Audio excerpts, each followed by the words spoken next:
We're going to look at Orphism, which is based on the god Orpheus, who was the god of all lyrical things and arts and everything. Another goddess we'll be looking at is Sonia Delaunay, who was one of the Orphism painters. But leading up to Orphism, the world was steeped in cubism, which was super interesting, and they played with space. But look at these bland, terrible colors. Monotonous, not much contrast, and flat because of that.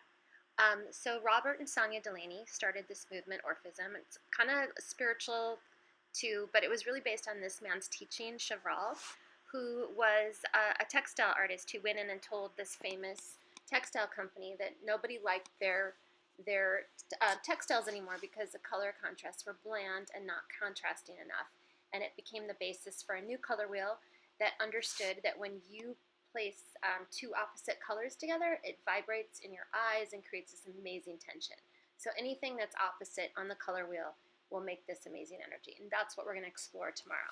So Sonia Delaunay was not just a painter. I know I've talked about her to some of you before. She was an amazing painter, a textile artist, had this amazing car that she painted and her own clothes and her house was amazing. She was just constantly steeped in color and design. And she's so interesting to look at. This is her house, really. And she made all these clothes. But what's really interesting is this idea of bringing what cubists were doing in colliding it with her idea of color and coming out with this amazing new form of painting called Orphism. And it really, like I said, it matches spirituals. They believe there's a tie-in with music, and they're kind of trippy. Her husband, Robert, is really who we're going to look at tomorrow because I'm going to set up a little scene. So, like, this is an Eiffel Tower. You can see the green. You can see the sky. But it's very abstracted.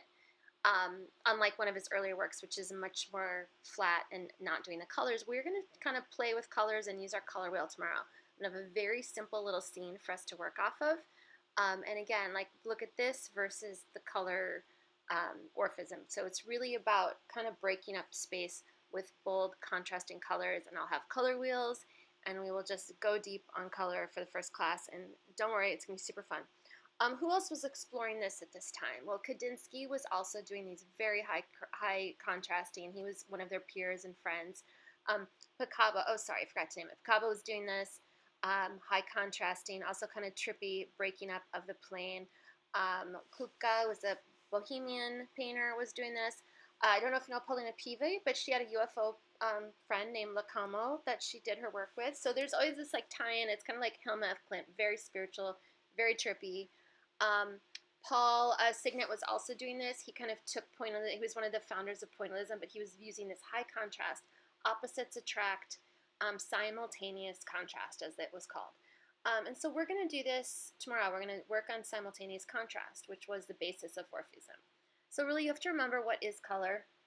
Color is just rays of light entering our eyeballs, and then it's either being absorbed by the object or it's not being absorbed and it hits our eyeballs. So that is, we'll walk through the skin tomorrow, but that is why anything that's opposite on the color wheel is super dynamic, because some of the rays are short and some of the rays are long, and they're hitting your eyeballs at different times and making a super cool energy. So tomorrow we're going to be focusing on the cool energy that we get from complementary colors. Like when you look at this red and blue, it vibrates. All these opposite colors, they vibrate. Peter Dog does it. Van Gogh obviously always used complementary colors. That was kind of his go-to. But also people like Joan Mitchell and Matisse, and of course Joseph Albers, who I hope we'll revisit later. Joseph Albers was kind of the king of exploring what happens when you put one color next to each other and what kind of energy can you get. More contemporary people like Andy Warhol, really what he was just doing was simultaneous contrast, trying to get the energy that happens when you are smart about what color you put next to the other color. And no matter what your field is, creative director, designer, textile artist, this will help you in your life, or in just picking out outfits or whatever. Stanley Whitney plays with this a lot. His entire work is what happens when I place a color next to another. So that's what we're going to be doing tomorrow. One more, sorry. Alma Thomas, who everyone who's taken the class before knows I'm obsessed with.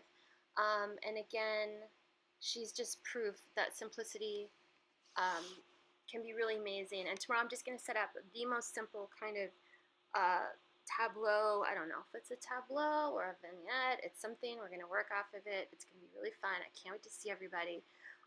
So yeah, we are going to take what is, I think, going to be just a horse, a tree, and a moon, and we are going to make it into just planes of bright contrasting color like this. It's going to be really fun. I will have wine and water. I can't wait to see you all. I've missed everybody. Can't wait to meet anyone who's new. Bye.